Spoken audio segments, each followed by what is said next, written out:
తహసీల్దార్ కార్యాలయంలో లంచం లేకుండా పనులు జరగడం లేదని శ్రీ సత్యసాయి జిల్లా పెనుకొండ మండలం గోరంట్ల రైతులు ఆవేదన వ్యక్తం చేశారు.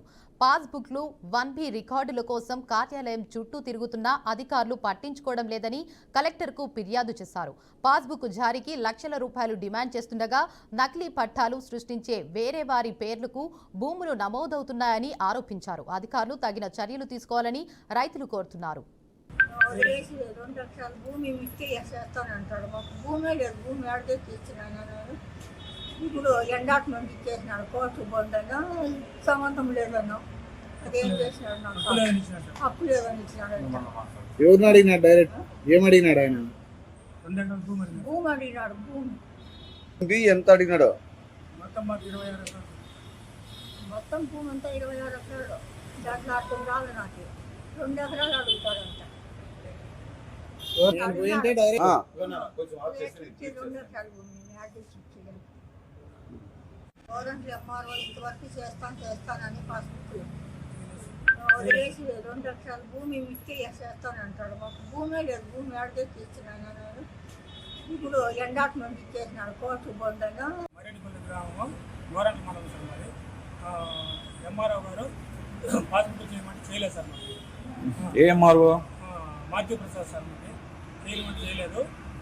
2 ఎకరాలు లంచంగా అడుగుతున్నారు సార్. మొత్తం భూమి మొత్తం అంతా 26 ఎకరాలు సార్. దాంట్లో మనకి అర్ధ భాగం రావాలి సార్. 13 ఎకరాలు రావాలి. అది చేయమంటే చేయలేదు సార్. పాస్బుక్ చేసిన తర్వాత రిజెక్ట్ చేస్తున్నాం సార్. ఆర్టీఓ కూడా ప్రొసీడింగ్ లెటర్ ఇచ్చినా కూడా 3 తూర్లో నోటేషన్ అప్లై చేసి పాస్బుక్లు అప్లై చేసిన రిజెక్ట్ చేస్తున్నాం సార్. అది ఎంఆర్ కలెక్టర్ ఆఫీస్కి వచ్చినాం సార్. ఫిర్యాదు చేసి సార్ అదే ఆర్టీఓ మేడంకి ఇది చూసి మరేడిపల్లి గ్రామం 79లో కంసులతో నర్సప్ప కొన్నాడు. 78లో సబ్ డివిజన్ అయింది. 79లో ఎస్ మదార్ సభని మా నాయన కొన్నాడు. అప్పటి నుంచి ఇప్పుడు దాకా సాగులో మేమే ఉన్నామని ఎంఆర్ఓనే రిపోర్ట్ రాసినాడు. ఆ ఏజెన్సీకి ఆర్డీఓ కోర్టులో మాకే అయింది. మాకైన తర్వాత 1B తీసేది వాళ్ళు ఫేక్ డాక్యుమెంట్ అని చెప్పినారు. ఎంఆర్ఓ గారు ఇంతవరకు సంధించలేదు. ఎందుకు సంధించలేదని మధ్యవర్తి వస్తే డబ్బులు కావాలి. మా భూమికి మేము డబ్బులు ఎందుకు ఇచ్చాము?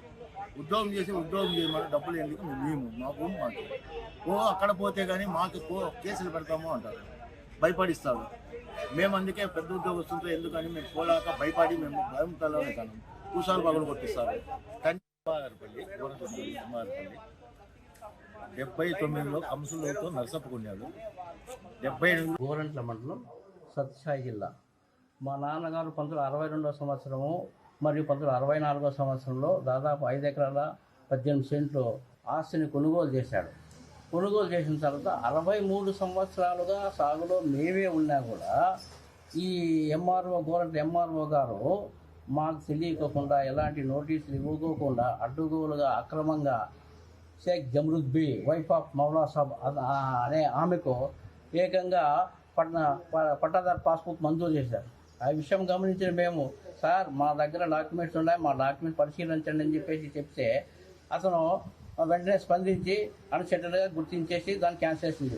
కాకపోతే ఇంకా ఆమె పేరు మీద ఉన్నటువంటి దాన్ని రద్దు చేయాల్సిందిగా కోరుతూ, అంతేకాకుండా సౌమిత్రమ్మ మేడం ప్రత్యేకించి ఈ విషయంలో జోక్యం చేసుకొని గోరంట్ల ప్రజలకు జరుగుతున్న అన్యాయాన్ని గుర్తించి ఈ ప్రజా సమస్యలు ముఖ్యంగా రెవెన్యూ సదస్సులు ఈ రెవెన్యూ సదస్సులు కానీ ఈ సమస్యలు ఉన్నటువంటి అన్ని పరిష్కారం చేస్తారని చెప్పేసి భావిస్తున్నాము. మేము రైతులము. మేము ముఖ్యంగా మాకు భూమి అంటే కన్నతల్లితో సమానము. ఆ భూమి పోయిన తర్వాత మాకు దిక్కు లేదు. ఈ విషయాన్ని అధికారులు కానీ ఎమ్మెల్యే ప్రభుత్వం కానీ గుర్తించి ముఖ్యంగా సవితమ్మ మేడం ఈ విషయంలో గోరంట్ల విషయంలో కొన్ని జాగ్రత్తలు తీసుకొని ఈ అవినీతికి పాల్పడుతున్న ఎంఆర్ఓ పైన చర్య తీసుకొని మాకు న్యాయం చేసేందుకే కోరుతున్నాం. గోరంట్ల మండలం సత్యసాయి జిల్లా. మా నాన్నగారు 1962వ సంవత్సరము